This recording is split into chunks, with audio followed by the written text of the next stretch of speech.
Josh, senior day, Friday night, rivalry matchup. There's a lot going on. I guess, first of all, let's talk about senior day. What is going through your mind as you get ready for your last home game at the War? Yeah, I know everybody keeps asking me that, and it's just, like I've said, it'll mean a lot better if we get the dub. So coming into this, I'm just more focused on CSU and all that stuff. But I'm sure when I go out there and shake Coach Bull's hand, some emotions will come over me. But you got to shake them off and get ready to play. But it's definitely going to be something I'll try to soak it up and just enjoy it because it's one last time in the War. You guys have lost a couple of tough, close games. How do you flip it back in the positive this week? I think the biggest thing for us is just to maintain confidence in ourselves and in the team because we've lost a lot of close games and games that could have went either way. So it's not so much what more can we do. It's just kind of playing at our best and limiting the dumb mistakes and the turnovers and the penalties and just playing our brand of football and just going out there and having confidence in ourselves that we can get the job done. With that, as you review Utah State and now get on to Colorado State, what are some things you feel like you guys need to do better this week to give yourself a better chance to win? I think as an offense, first and foremost, we got to take care of the football, and then as well capitalize on turnovers that the defense cause. And when we get down in the red zone, we have to put points on the board.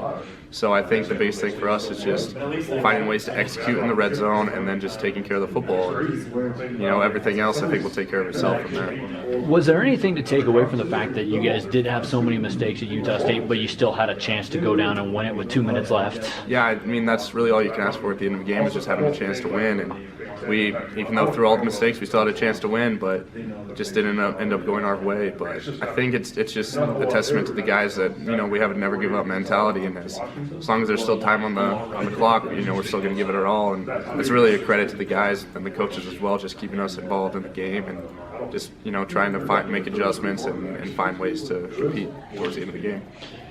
Obviously, you've had a busy couple of games here, catching a lot of passes. What's that been like for you to be more involved in the offense? Yeah, no, it's been good. I just when they call my number, I'm just trying to go out there and make some plays. So it's kind of on a week-to-week basis whether who's going to get more targets and just how their defense chooses to play us is really how it's been. And so they've left the tight end open in some positions, and we've been able to go out there and make some plays. So it's been good.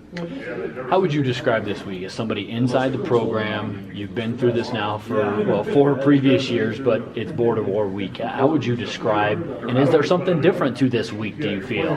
Yeah, we always say it's sheep week, so it's time to ramp it up a little bit. But I think it's the biggest thing, bringing along some of those younger guys who haven't been involved in this game and don't really know, I guess, what that's like. And its record really goes out the table for CSU because it's a rivalry game and they're going to come out and give it their best as well. So I think it's kind of just getting those young guys just ready to go and realize that, hey man, this is a must-win game for us, and it's time to go out there and get a win for sure.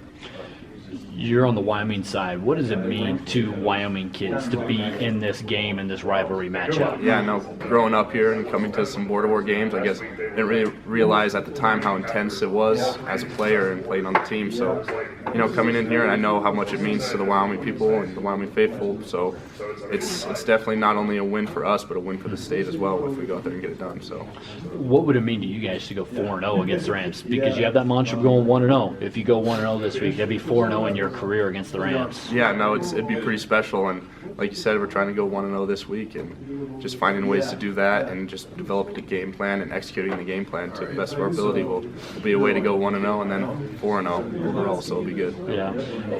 Taking inside the matchup, is there just something different on the field? Did you notice that when you got to play in this game first off? Yeah, no, I remember my freshman year, I got smacked on kickoff and I had to go out of the game just due to a concussion, so it's guys, come out and they hit harder and they run around faster just because, it's a rivalry game and both teams want it just as bad. So it's definitely something where you got to up your game and up your level of play, and I think we're up for the challenge. Is this a good time for a rivalry matchup coming off the 2 tough losses? Mm-hmm. Yeah, I think not that we needed more motivation, but it just kind of adds that little extra motivation just so guys have a little more pep in their step and they're ready to go. And I think it did come at a good time, and it's always tough coming off 2 tough losses like that, but I think guys' minds are already on to CSU and we're ready to get after them. Lastly, if you had a message to Wyoming fans as a Wyoming kid, what it's meant to play in the brown and gold and senior day, what would it be? I just like to thank everybody just for the continual support throughout the years. There's been some downtimes, and we came into some downtimes, and it's been up and down throughout the years, but I think it's just seen through so many aspects that the Wyoming people care about this team, and it's been awesome to play for. And, I wouldn't change it for the world.